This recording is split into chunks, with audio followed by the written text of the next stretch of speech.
Wow, thanks for watching. I was home. People of Greentown, thanks for watching. If you wake up, go to Greentown. You know what, in a Greenland, windy.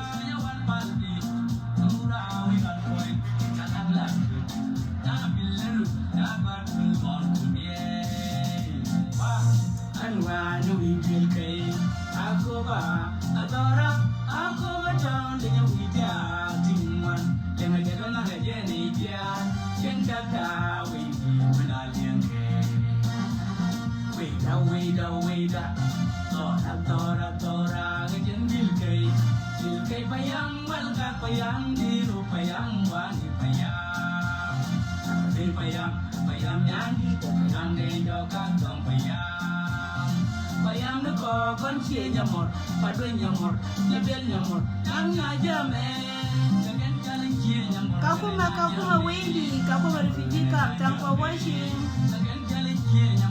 You know what, in a Raymond Kakuma. People of Kakuma Male, thanks for watching. Manuga Kangia Male. I never division 20 Beaver.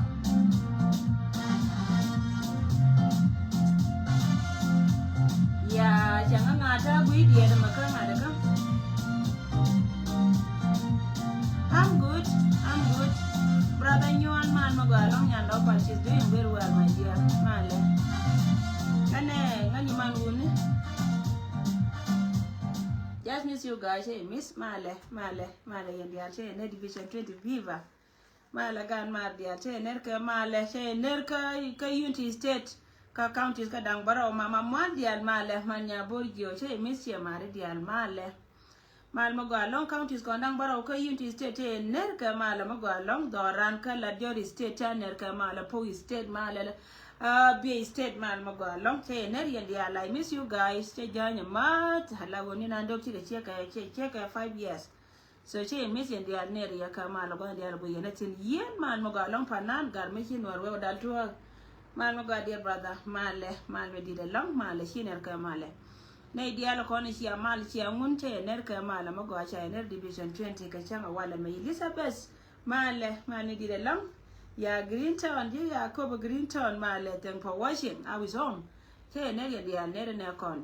So, Mamba Barar, why don't tea them a one dear content in Kenya, Malago, Lerches, Kaloi, Lara, Lonkan, no community. La man Mogalora, Bega Kermale, Male, man Mogalong, Male, Bega Kedonyan, and Yako did Male, Yashua, Male.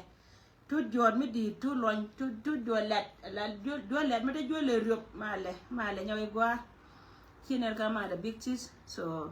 gan ba barar gwa dum ti da mane dial tin kontin kan ner ka male na yen dia la par ba barar ka gwa to ma ko gan ta ka non men che ba let ko kon kata kata lo mi di da long ba to ka wo gan che jan amma tet ka me cha la ri cha nga dan te ka jal me emergency mi chiro da kas ka jen ta we me la woran mi te ka tilla di kana te ka to wan la gor ka je wo jen dir wanen ka wangdu gan che jian te ka gwa ma che wa jal chin chang cha bela la di gwa che ti no te ka gwa ma che tin ka kwilen te let kon ke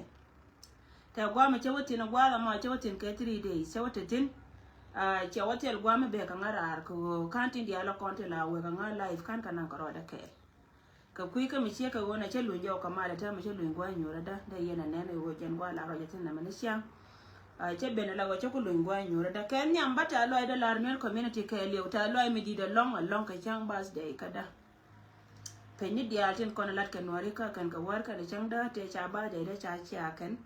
gan mar dia la wu na mar dia ngan ni man wu ni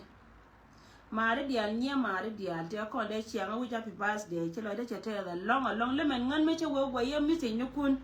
la da wiya ko le mi chal ke wo jiran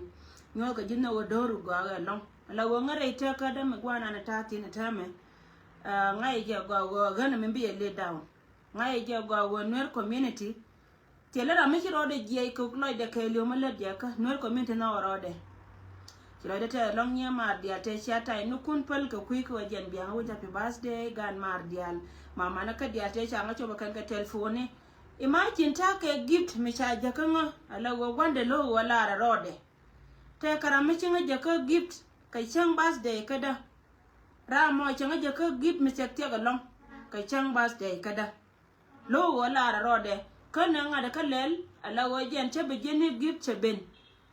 che ben ka nga da kada so ra mo please ma wo je dir ngayen bok ko mi le de ka kui ko ala loy de te la long ka min chilat loy de te ka ja long jira ma ke la mo please mi jira mi di ka lo je wo bi lat le de te loy mo ka kui ko chi ngada nyo ro do le ro do nga ko ngayen bok nga jo ngan mi ri yang do ngan tele ti cha gartin tele telephone number mi cha gartin cha gore address da ka ro ade but jen gwa na jetin ala waje ya ka US and then tell us ka address da karam kel kana de kona ngai ka address da kona de kona ngai ka address da wiye me kana de tot jira mo mi chilet kanga mi di de long an chabelet ma wa kan chiro de nyunga chimche ji baba announce chabelet gor je de bele na nwer community ka social media dera me nyonna me lo wojen poinde be dor be le ka ka lo de ke lo ra mala lo jo la gwi je wo mi le de bulun tieli re doru dongi katara ka ji de be nyoji wo jin me le de doru ka chimi dine jen chieme chimi dine jare ita ka du chieme le nyakon wo chunga kel ka doru jen le nyakon le nyami din mi je mi chieka wo le nyi yoto ngande je go lan mititin mo kwa ji peitin ko wo pal poyin te ji pudi aden baka ji tindi aldon kono kam ka ji doru man ka lo so dera me de nyona de ba nyoje mu wa kan tiro lar jira manana shi gift yemun ka chang bas de kada gibe nana shi kamga ne ana je jen tare telephone ka gwar jo de kan ada kan manana telephone iPhone 17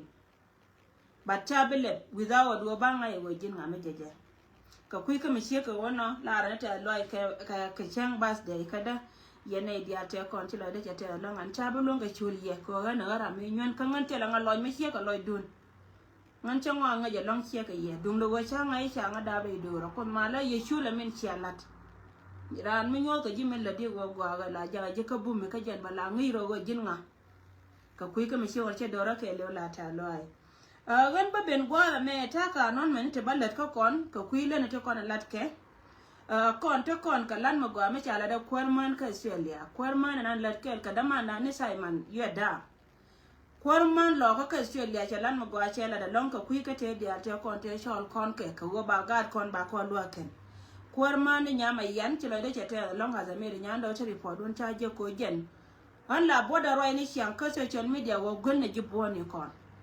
kidi da wo de yu de ka je ka ko kon ni chal ka ji no do TV dino go jiran ba mi chilet go na titin ba ga kam direction ko go che taka kat cho taka kat ti go ko ngane kan kam dumni mi chilet ka cha chi direction chi je bana ne kon bana ka lwa let kon ka kuine ne kon ka kui ka mi chi ko na barara ne walle ka ta lo mi dire long kala da cha la do korma ni nyama yan nya wurmi di nya yo nya jol pur ka ne bode chalan mo ga chala da kenan chi chi lo da cha ta long kala da chialat chicken guard content kon chujre de wal guard content kon chujre de wal cha ka gula ken non go anama part kala de da ne chana lat ka shut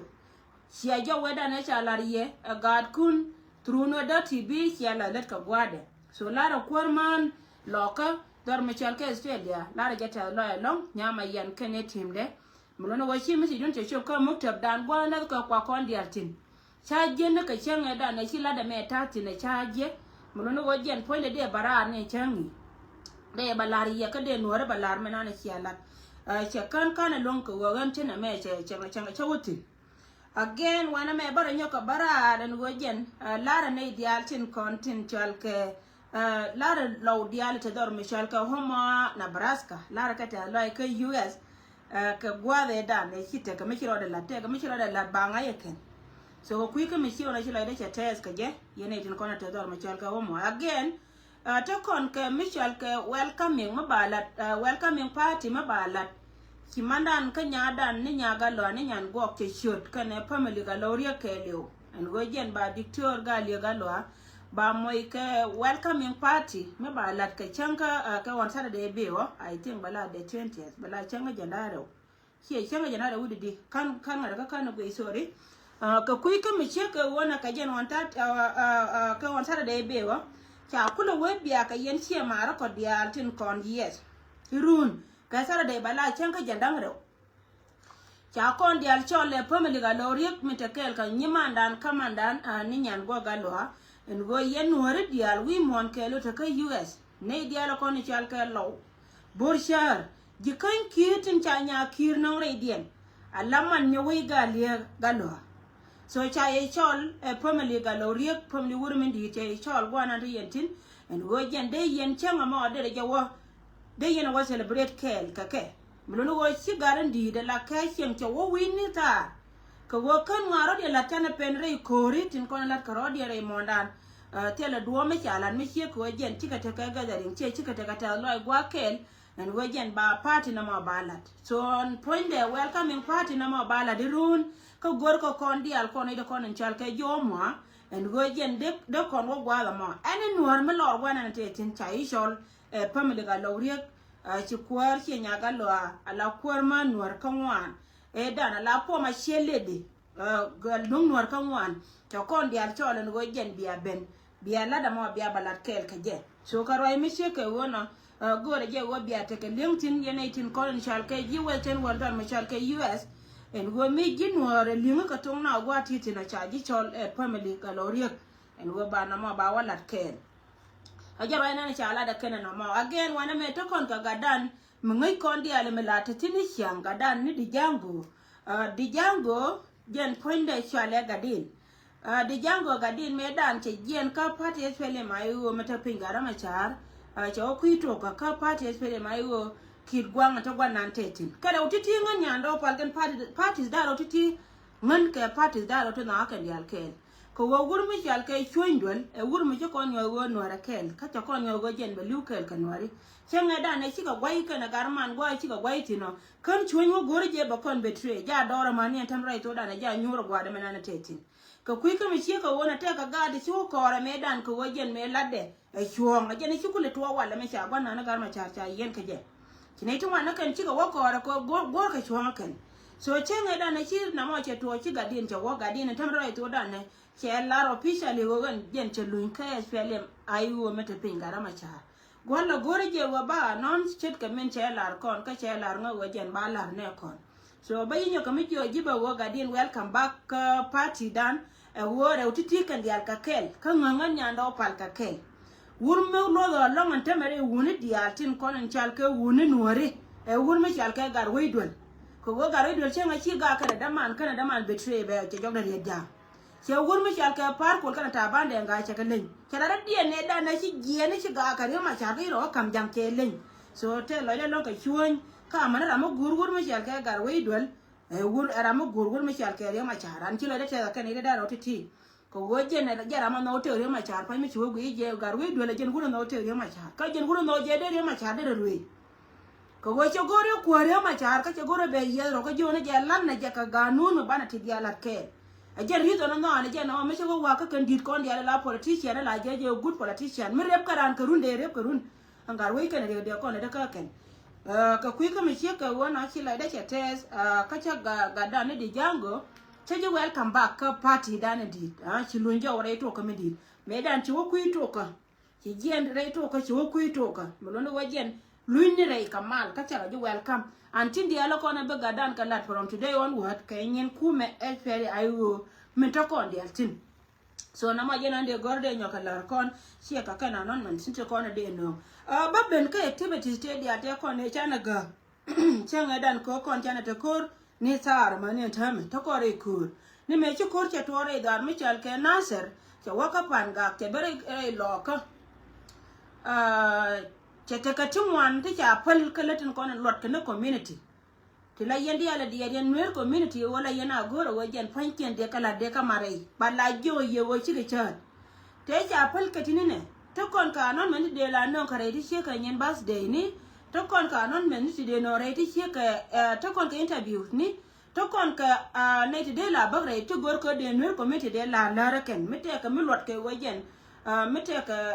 ra mi chi da ya la ka mi che ka ra mi di me de na bat advice medan tichi ne ka ga kono do ti bi kine yo go kon to kore kur kamen dat kono gwa me goro wojen bana tinto nan mane la gwa kel ko bana nan me la ke anta me chere me ko mala ke ti dia te kon te yer ke cher kon che ga ja ko ke lon ko me ja kon ke bi doran be dier ke je e dum les gan elia ga di de la bur ka me bo ko kon chiang to kon ka counseling me let kon e counseling bulo go jen se ko kon no do tv me dan cha la ko gurne ne tin dia la kon liu gon tin nan ko ra me tin nana ajara manane ajara me liu e jen la na ya ko block jen ta ba o ji o cha ko na me cha ko le officially and wo miti ka mo goro de la nuori miti ka mo goro de la nuori gwana na titin me bang ni jin ke chum cha ko Wednesday cha ko jelle ben wo jen changa na ba ti dia ba kala la ka je every Wednesday ka juo I chang interview nika na idealtin kon in chal ke nuer community ana ramela nuer mi dit mo gori je wote me bala nuer ba jino live no .tv ka Wednesday ko jen poinde bi min bi bala dor bi bala mi jira meti ke birthday party ko gori je ba ja announce bi la nei wo Wednesday ni chiang ajen chang na cha ka choose kon no .tv team and wo ba le dia activities dia la no community ba kala reide na me jen nana de gorde lariye yene dialtin kono gu yana mani yene ko la jikko ne te dialte ko na ye jowo chine ler kel ka jen gwala me chite ko nde wanga na kan shiga ben pen no .tv na da gwani dial no .tv ja ka unity state ka bentiu dum do wajen me da na shoto ka kor kartana ka insecurity ka te diala ko la rodian cha ko jowo biara karchon muwe watu wanta mbaka leba ka nyaw kamrar wo no .tv te karan ka dor me chal ka unity state aba latin kon runga community dan ka tungnas ka ba ngini na ka chiang chop ka kuidor ba ka nyoka meje ka nyal rei do aran ka unity state ka bentiu kam ki o ga dia ko tene ko te ka tinta kon karan ka no ka bentiu no .tv te karan ka ko ba county sun ba bianen ba go ba te kanide broadcast dor me chal ka ko ba county kona lada ka jen kuika me chie ko na kante dia la ko na kwa la nangwa watin pa ne jema don den ko gor ka je wo jen ba channel bala duna no ba lep ko kuidan ko ne ko ne chal ka ga no chi me lep ko ne la wo dunan so ko kuika me chie ko wona beton wo jen ba bete ka ne be be lai bare do aran don me chal ka ko ba county no .tv te karan bo re do aran chi te kana re mon ka is africa chwe de bela ba te kon ka gad ne tin me lad ba gan mo go ba milaranda milar kel ka kon jare mondan ka is africa mulu wati ti lara ka yega ku ko cha latin kon chal ka latin no community dande ci tani lesye nyin kur chakale activities dial mi jira mu gur ni je wajen ba bin do ba advertise mu gur ni je wajin bi barar gwala mete mi bala dor mu gur no wo jin bi barar gwala mete ka mu guri ba lung cha ko nyura ta mala wo chi ko chi ko ben pingwa kel chi kore di de dan chi lia dan ko nyen kon dia ko ka block jen chi ka kan so na ma jana non men de let ko kon yene tin kon chal ke nas ka chi le te bo ko yen chi ata ke patient ko an ra la yode en wo gore je de tin kon tin te ka da ka nyen ko de ka lat bala jio ye en wo na cha ka bala dan ta ma ko an guje te ko wo me da na let kon na bum kon ne kon chi lan midi medi de long la gor wa jen wang na la gor ka ne je wo ngume de ben ka jong na me de ne kon de ka je anta me che chi ma cha kwa ma ka ni reality wa ni dia la kon ne kon te ka tin ta to an de tin to ba ku ren kel ka let ko channel le dunda channel le be activity dia kon ne kon dia ba ka lat mani nyen ko ne ba yene dia la kon la ba la gor ne de kun de ka announce yene dia la kon ti dia cha ka le any activities mo lo ne dor cha le be no do TV from today Michael le kel ka roade akel ko wajin mo ne wona la wala ko gwayke atele me bijana dor ko wajen bi non ka je cha ko jibe non live ko wo ba ji non live la ko mo ke interview ba interview a team ba ngai ke no wajin na jin nga kan mo lade mo no wajen mo ben ke politique ba kala ni politique mi ci ko ro le na tele ko mai kele ko ne me a TV channel ne me a TV channel mo no watin dia tin kon ti ron ko wajen de lat dira lar mi je ka je a chem ti ku yimi mi gwadu mi go yin gur ni ku yimi bi wije balar ko ne de ko ne ku yime ba ko rapal pin ke liendu telo go mi wo chop ka ti atin ko kon cha ne na mi wo chop ka ti atin mo de la wajen ba ko jibo lo ko ci be bere mi ti ku ye do die na me ba mo de silba mo go yide dor kam ni alo ko le ko ni chen ga ku dur ba ka ja allowed lakin wo chop ka ti atin ti chiron ko wajen diri do diri non ken baka jibo locked so kray monsieur ko wono ajala nan go balar kon ka kuile na tilat ke no do tv plus wo gan baro ko nyoka malara je yenta ma chilo de chete da long kanin dang diok tin ko na cha jal ka wa da cha wotin ka che lu jo kamal molo no nei dia te ko na ji chon kel ka nga ba yo jo once again chilo de chete